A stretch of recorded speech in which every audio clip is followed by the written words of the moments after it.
Irmãos, dando continuidade agora, nossa exposição de Jonas, convido os irmãos a abrir lá em Jonas, capítulo 3, verso 6 ao verso 10.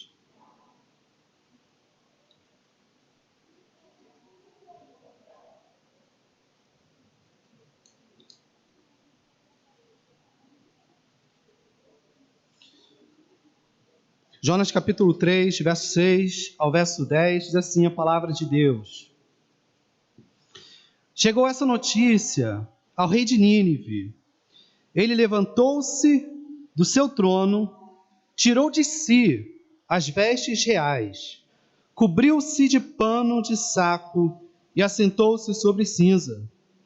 E fez-se proclamar e divulgar em Nínive, por mandado do rei e seus grandes, nem homens, nem animais, nem bois, nem ovelhas, provem coisa alguma, nem os levem ao pasto, nem bebam água, mas sejam cobertos de pano de saco, tanto os homens como os animais, e clamarão fortemente a Deus, e se converterão cada um do seu mau caminho e da violência que há nas suas mãos. Quem sabe se voltará a Deus e se arrependerá e se apartará do furor da sua ira, de sorte que não pereçamos. Viu Deus o que fizeram, como se converteram do seu mau caminho, e Deus se arrependeu do mal que tinha dito lhes faria e não os fez. Deus Santo, mais uma vez, escondo-me atrás da cruz de Cristo, para que Tu apareças nessa noite, por meio da pregação da palavra, que o Senhor me ajude a pregar com clareza, fidelidade, sabedoria, que o Senhor ajude os meus irmãos também, Deus, a ouvir a Tua palavra e praticar. Em nome de Jesus, amém, amém. Chegamos ao fim hoje, irmãos, do capítulo 3, e veremos com a graça de Deus a continuação desse que nós vimos semana passada, que foi o maior avivamento da história da humanidade. Aproximadamente 600 mil pessoas sendo convertidas pela graça de Deus. Apesar do pregador, apesar da mensagem nada atraente, mensagem de juízo, aliás, apesar da forma, poucas palavras de ira, apesar do povo, visto que eles só ofereciam a Deus malícia, conforme nós vimos no capítulo 1, verso 2. O ponto é que Deus se apresenta aqui como absolutamente soberano. Se ao fim da exposição de Jonas, você entender que o cerne desse livro é apontar a Deus como soberano, nós entenderemos o livro de Jonas. E temos chegado à conclusão de que se Deus não fosse soberano sobre tudo, nesse caso específico de Jonas, por exemplo, não haveria salvação de ninivitas, dos marinheiros pagãos, e nem mesmo o tratamento de Deus para com Jonas. E tudo isso tem nos levado a crer que a maior alegria, paz e liberdade humana é quando ele de fato é escravo de Deus, é servo de Deus, quando ele de fato é direcionado por Deus e não por sua própria conta, já que a maior escravidão do homem é quando ele é entregue à sua própria liberdade. A maior escravidão do homem é quando ele é entregue a si mesmo. Quando Deus chega e diz, seja feita a tua vontade, aí tornou-se escravo. Vejamos o verso 6, diz assim: chegou essa notícia ao rei de Nínive. Ele levantou-se do seu trono, tirou de si as vestes reais, cobriu-se de pano de saco e assentou-se sobre cinza. Finalmente, irmãos, a proclamação de juízo de Jonas chegou aos ouvidos do rei, não só aos ouvidos do povo. Imagina a situação. Chega lá os servos, diante do rei, dizem: Senhor rei, tem um doido aí dizendo o seguinte: ainda 40 dias Nínive será subvertida. Ele está espalhando por todo o canto da cidade. Ainda 40 dias Nínive será subvertida. E ao rei, ouvindo isso, podia se irar facilmente, podia mandar matar Jonas imediatamente. Ora, Como que esse inimigo nosso tem coragem de entrar aqui em nossa cidade e dizer que seremos destruídos? Ele está louco, assim podia pensar o rei, ele podia fazer isso facilmente, mas não. Diz a Bíblia, ele levantou-se do seu trono, tirou de si as vestes reais, cobriu-se de pano de saco e assentou-se sobre cinza. Um rei se humilhou. Essa reação é tremenda, irmãos. Ele se levanta do trono, sai da posição de soberano rei, pois essa posição pertence a Deus, e se prostra, tira de si as vestes reais. Olha como esse homem vai reconhecendo a sua humilhação. Aí vem os rituais de lamento e arrependimento da época. Cobriu-se de pano de saco e assentou-se sobre cinza. Um rei com toda a pompa, agora coberto de pano de saco, sentado sobre as cinzas. Ele viu, irmãos, que diante do Deus Supremo não há espaço para autoritarismo humano, que diante de Deus todo reinado é nada, que o maior dos homens na terra é um ser totalmente necessitado. E trazendo aplicação para os nossos dias hoje, quantos homens, em posição aparentemente nobres, mostram um ar de arrogância e soberba? Homens que estão no trono, sentados no trono, com vestes reais. Aí a gente pode falar atualmente dos poderosos do mundo, dos mais ricos que se orgulham do seu dinheiro, dos mais estudados dentro da igreja, que acham que são mais dignos do que os iletrados. Aí uma palavra para todos esses. Deus é especialista em abater e rebaixar os que se acham. Deus é expert. Porque assim diz a Escritura: os reis da terra se levantam, e os príncipes conspiram contra o Senhor e contra o seu ungido, dizendo: rompamos os seus laços e sacudamos de nós as suas algemas. Aí Deus responde: ri-se aquele que habita nos céus. O Senhor ri. O Senhor zomba deles. Na sua ira, a seu tempo, lhes há de falar, e no seu furor os confundirá. Diz Salmo 2, do verso 2 ao verso 5. Deus ri. Diante de reis, de pessoas com ar de soberba, de arrogância, que estão sentados no trono, qual é a reação de Deus? Se desesperar? Será que eu vou perder o meu reinado? Não, Deus ri, porque não há nada mais digno de riso diante de Deus do que um homem que se acha alguma coisa além do que ser homem. Ser homem já é uma posição humilhada. Quando um homem acha que é algo além do que é homem, Deus ri. Diz o Salmo, o Senhor zomba deles. O Senhor está dando gargalhada de pessoas que acham que estão sentadas no trono.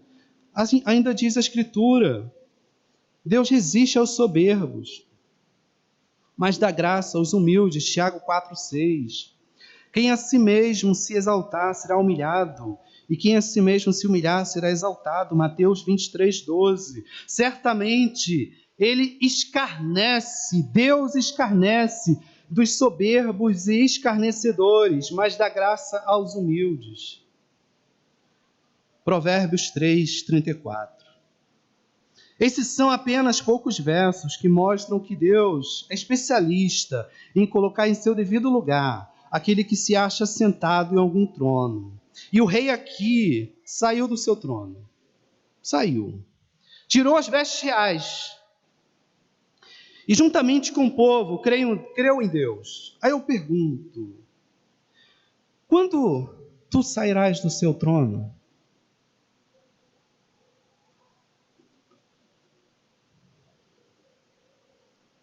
Porque não dá para a palavra de Deus vir até você e você não sair do seu trono como esse rei. Tirar as vestes reais. Soberano é só um. Então tira as vestes, irmãos. As vestes de pompa. Reconheça que é Deus quem governa a sua vida e não você. A gente tem visto que quando fazemos força com Deus, isto é, quando recalcitramos contra o aguilhão, como o apóstolo Paulo tentou, como Jonas tentou, quando resistimos à vara da disciplina amorosa de Deus, só é pior para nós. Jonas que o diga, Paulo também, mas e você? Se realmente, em suas orações, você chama a Deus de Senhor, sua oração, irmão, só faz sentido se você estiver fora do trono. Pois chamar Ele de Senhor pressupõe servidão, pressupõe estar sentado em cinzas e ser vestido de pano de saco. Não é à toa que a Santa Escritura diz: por que me chamais? Por que me chamais Senhor, Senhor, e não fazeis o que eu vos mando? Todo aquele que vem a mim e ouve as minhas palavras e as pratica, eu vos mostrarei a quem é semelhante. É semelhante ao homem que, edificando uma casa, cavou, abriu profunda vala, lançou o alicerce sobre a rocha, e vindo a enchente, arrojou-se o rio contra aquela casa, e não a pôde abalar, por ter sido bem construída. Mas o que ouve não pratica. É semelhante a um homem que edificou uma casa sobre a terra sem alicerces, e arrojando o rio contra ela, logo desabou, e aconteceu que foi grande a ruína daquela casa. Lucas 6, 46 ao 49. Percebe a implicação prática, irmãos, de chamar Ele de Senhor de verdade e Senhor de mentira? O que vai evidenciar, irmãos, se é de fato Senhor da sua vida, é se você põe em prática tudo o que Ele diz. E como sabemos se estamos pondo em prática? Muito simples. Quando a dificuldade vem e permanecemos inabaláveis sobre a rocha firme, ou seja, quando a nossa casa não cai. Diz a Escritura. Aquele que ouve a palavra e pratica, quando vem as dificuldades tremendas da vida, permanece inabalável. Os que confiam no Senhor são como um monte de Sião que não se abalam, firmes estão para sempre. Os que confiam no Senhor, a casa não desaba. Estão sempre ali, sendo firmes no Senhor, porque estamos praticando a palavra. Agora, você deve pensar seriamente se a sua vida tem sido como uma casa desabada. Pense nisso, irmão, irmã. Se estás assim, eu rogo, saia do trono, tira as vestes reais. Essa é a razão. E reconheça a sua humilhação, pois estrutura desabada é evidência de vida soberba no trono, que está até ouvindo mais um sermão hoje, mas vai sair daqui da mesma forma como entrou. Em nome de Jesus, irmão, tire as suas vestes reais, saia do trono. O rei saiu, quem é você para não sair? E confie sua vida inteiramente a Deus, pois Ele tem cuidado de nós até aqui. Verso 7. E fez-se proclamar e divulgar em Nínive, por mandado do rei e seus grandes, nem homens, nem animais, nem bois, nem ovelhas provem coisa alguma, nem os levem ao pasto, nem bebam água. Aqui o rei faz uma proclamação de jejum nacional. Não só ele deveria fazer o jejum, mas todos deveriam fazer um jejum nacional. Jejum que deveria ser rigorosamente observado por todos, como prova de profunda abnegação, não apenas espiritual, mas física também. A demonstração de negação física, irmãos, de negação do apetite físico, era uma forma de mostrar publicamente que a humilhação estava para além da alma. É o se desnudar ao público, diante de todos, dizendo: pequei, sou pecador, que todos vejam, e eis aqui minha humilhação.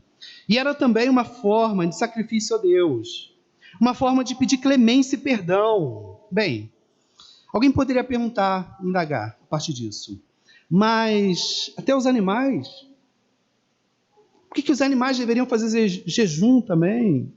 Principalmente hoje, no século XXI, quando as pessoas muitas vezes dão mais valor a animais, cachorros, do que a bebês que estão sendo abortados. E essas pessoas indagariam até os animais. Ora, o que ou quem diante de Deus não é afetado quando Deus aparece? Veja o relato, por exemplo, de Isaías capítulo 6, verso 4, diz assim: as bases do limiar se moveram à voz do que clamava. Provavelmente, irmãos, uma base de madeira se moveu, foi estremecida com a presença de Deus. Assim também os animais deveriam participar do jejum coletivo, porque eles estavam no meio do povo, antes impuro, pecador, e esses animais serviam a esses homens, então deviam participar desse momento solene. Até os animais diante de Deus reagem de alguma forma, até madeira reage de alguma forma, quando às vezes eu vejo muitas vezes cristãos diante de Deus, sem nenhuma reação de entrega.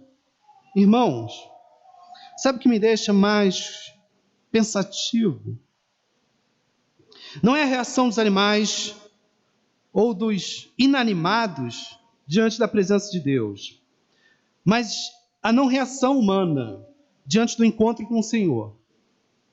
Eu já falei aqui, creio que não custa repetir. Existem muitas pessoas hoje que falam que tiveram encontro com Deus, mas nem ao menos reagem como um simples limiar de Isaías capítulo 6, ou como animais. Nem são dignos de reagirem como animais. Como no caso aqui do livro de Jonas, pois até animais jejuaram. Muitos falam que tiveram um verdadeiro encontro com Deus, mas não têm as suas vidas mudadas. Continuam da mesma forma, do mesmo jeito, cometendo os mesmos pecados, sendo a mesma pessoa de há 100 anos atrás. Uma ilustração aqui importante, e ela não é minha. Peguei de um grande pregador, e acho que certa vez usei num dos cultos dos jovens que tivemos aqui. Imagina que eu seja convidado, para pregar aqui essa noite, e aí eu chego atrasado e dou a seguinte resposta aos irmãos, a razão pela qual eu cheguei atrasado. Irmãos, vocês não vão acreditar no que aconteceu, com aquela cara de pau, tentando explicar a razão.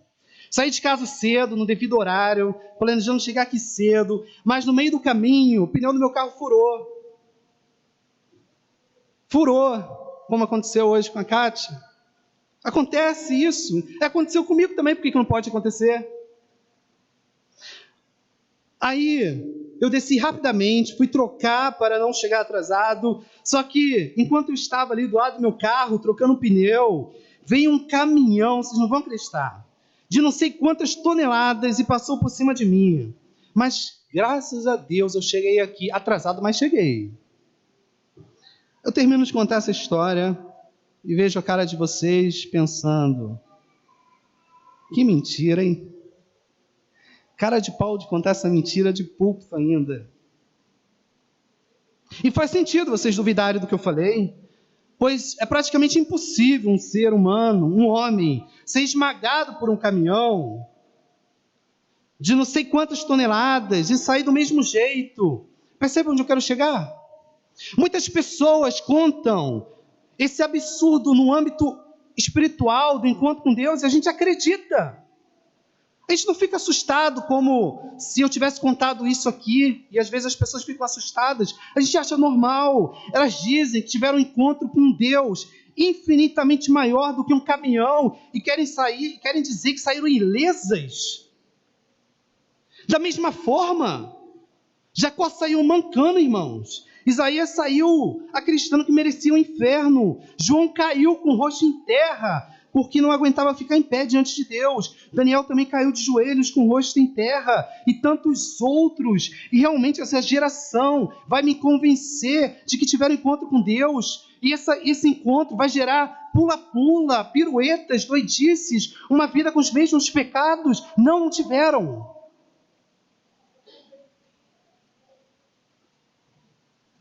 O encontro com Deus gera mudança, arrependimento constante, vida de oração, e muitas vezes a pessoa sai mancando como Jacó, ela sai ferida, sai machucada, porque a palavra fere.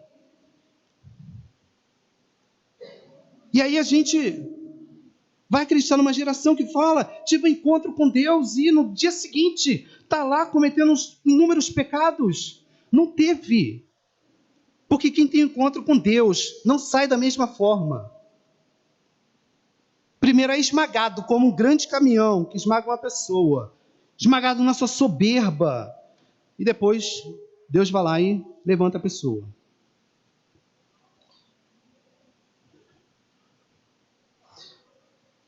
Verso 8, prova exatamente o que eu acabei de falar aqui.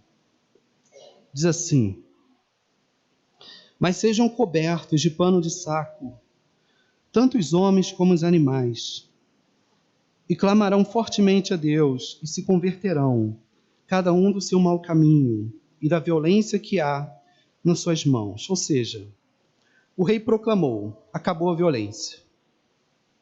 Deus converteu todos nós, acabou. Limpe as mãos sujas de sangue. Parem de cometer os pecados que cometiam. E agora um detalhe importante aqui.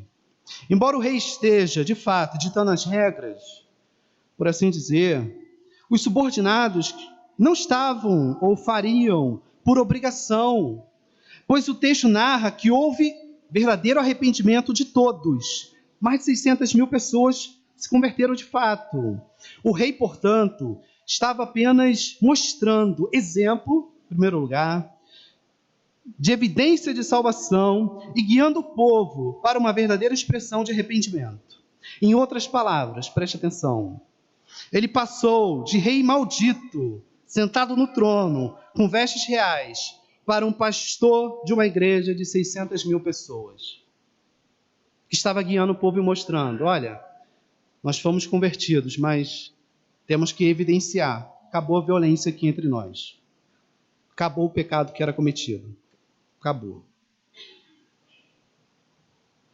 O rei passou de maldito para pastor de uma igreja de 600 mil pessoas. Verso 9 vai dizer: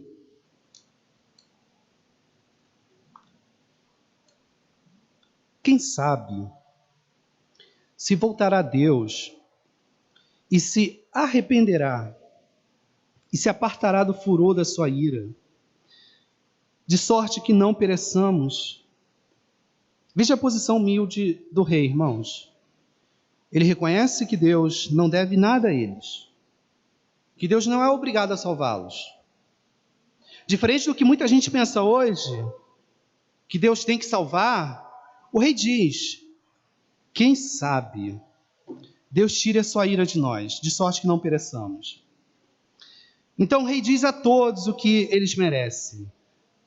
Não há, da parte do rei, ou das 600 mil pessoas, nenhum argumento do tipo, mas Deus, será que o Senhor não está sendo injusto ou duro demais? Não, trazendo essa mensagem de juízo, dizendo que todos nós deveríamos ser condenados. A gente também tem boas obras, algumas coisas boas, amamos nossos familiares, fazemos doações de alimentos aqui, cuidamos dos animais.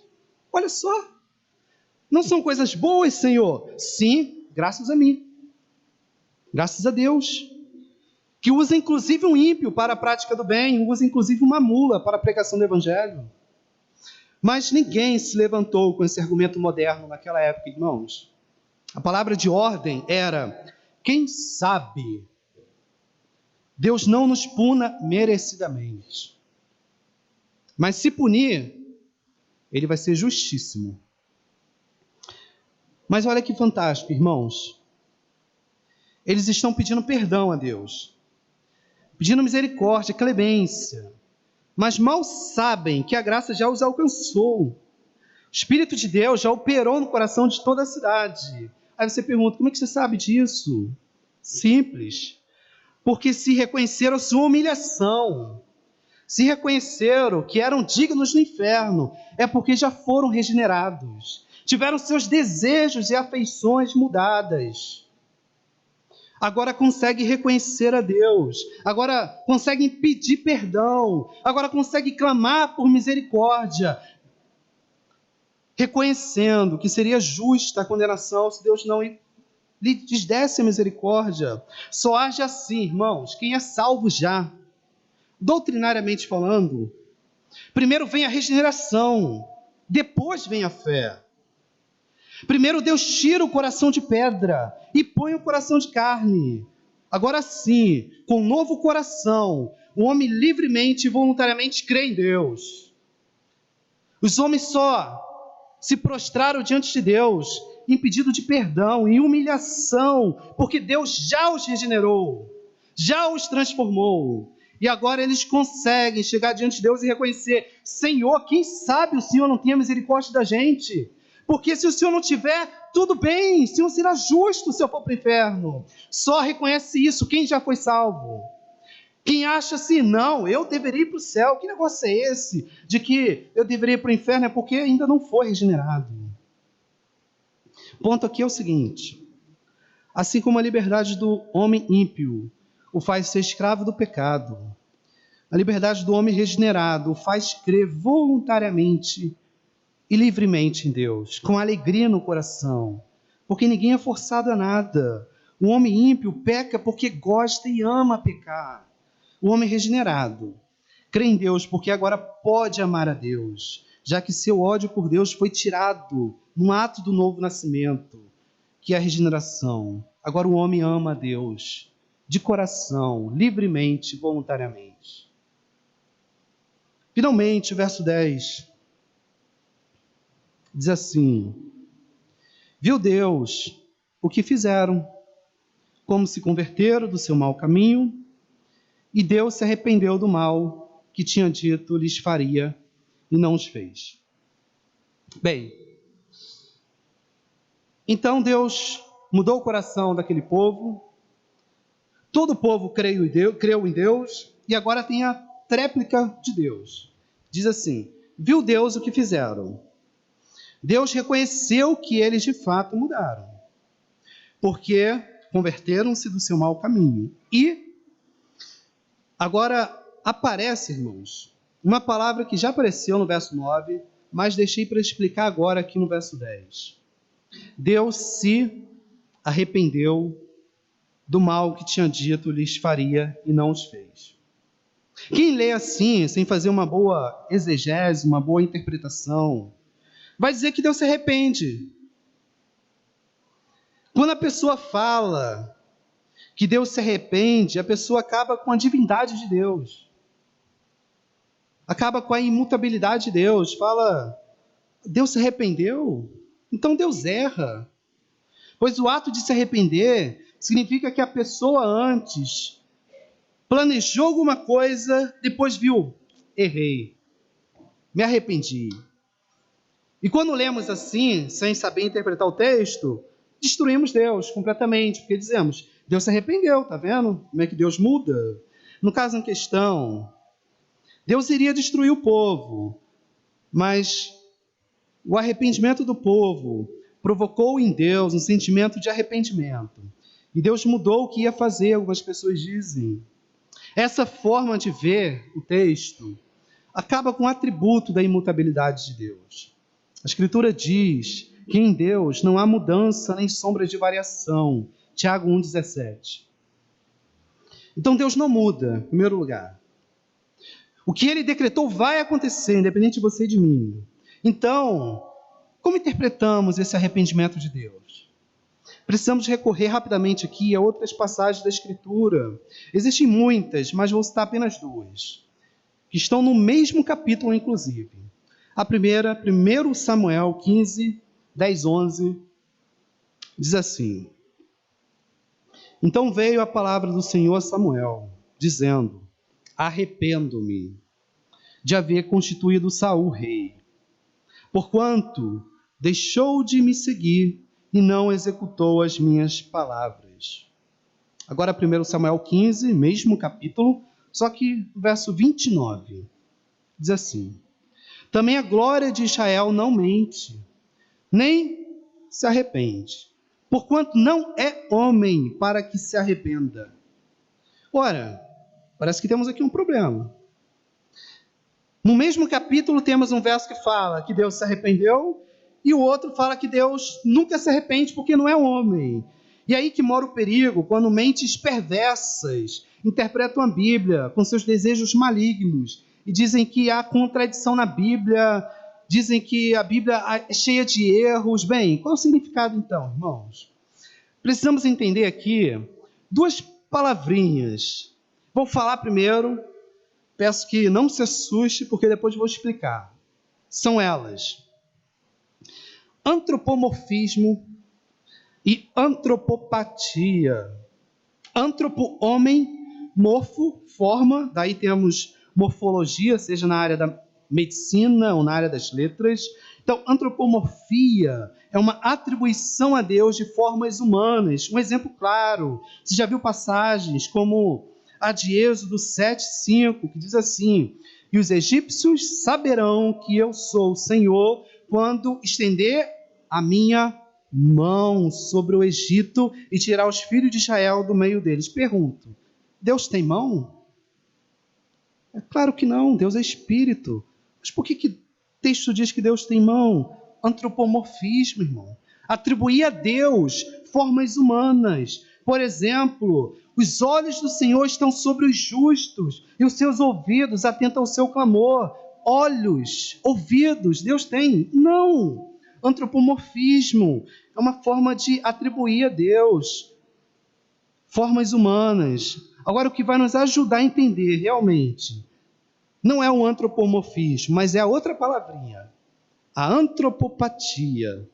Antropo, homem, patia, sentimentos. Ou seja, é a atribuição de sentimentos humanos a Deus, como uma tentativa de descrever o Senhor. É aí que entra a questão do arrependimento de Deus. Pois arrependimento é um sentimento apenas humano. Pois o homem erra, Deus não. Já vimos aqui no verso. Então, quando a Bíblia fala de Deus se arrependendo e mudando a sua intenção para com o homem, evidentemente é só uma maneira humana de falar. Na realidade, a mudança não é em Deus, mas no homem e nas relações do homem com Deus. Isso porque Deus já decretou que todo que se voltar para Ele será salvo. E o povo de Nínive se voltou. Deus mudou? Não. Já estava no decreto de Deus. Se rebelarem, serão condenados. Se voltarem para mim, serão salvos. Foi o caso dos ninivitas. Eles mudaram, Deus é o mesmo. Deus não se arrependeu. E Deus apenas agiu conforme o seu decreto de sempre perdoar quem se arrepende. E graças a Deus por isso, né? Porque se tivéssemos um Deus que muda, como algumas pessoas querem imputar a Deus, um Deus que muda, uma Bíblia que está cheia de erros, estaríamos lascados. Pois Ele poderia olhar para a gente e dizer: acho que eu vou mudar hoje, hein? Você cometeu alguns pecados. Pensando bem, você está pecando muito, não vou mais te salvar. Vou tirar a sua salvação. Eu me arrependo de ter te salvado. Imagina, se Deus mudasse, se Deus se arrependesse, Ele claramente falaria, a começar por esse que vos fala: me arrependo de ter salvado vocês. Mas graças a Deus que nele não há sombra, nem variação de mudança. Graças a Deus. A Ele toda a glória por isso. E a nós a alegria e a segurança de que sempre estaremos seguros nos braços de Deus. Antes de encerrar, além das aplicações que fiz aqui durante o sermão, quero encerrar com apenas mais uma, que é: o fato de Deus não mudar nunca em relação a nós, não garante a nós a prerrogativa da licenciosidade ou da libertinagem, de a gente, então, agir da forma como a gente quer, já que Deus nunca vai mudar. Então eu vou agir da forma como eu quero. Vou agir do jeito que eu quiser. Até porque a salvação está garantida. Nada vai mudar os planos de Deus, os decretos de Deus. Como sempre falo aqui, irmãos, se essa bela doutrina gerar em você, ou seja, se essa doutrina que diz que Deus nos perdoou e não vai mudar isso nunca, os nossos pecados do passado, os nossos pecados do presente, inclusive talvez os que estejam sendo cometidos agora, e os nossos pecados do futuro, se essa doutrina gerar em você libertinagem, é porque a salvação nunca te alcançou.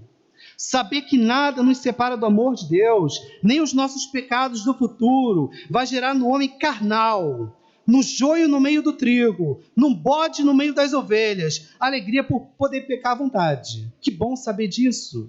Deus me perdoa até pelos pecados que eu vou cometer amanhã, então vou pecar à vontade. Está tudo liberado.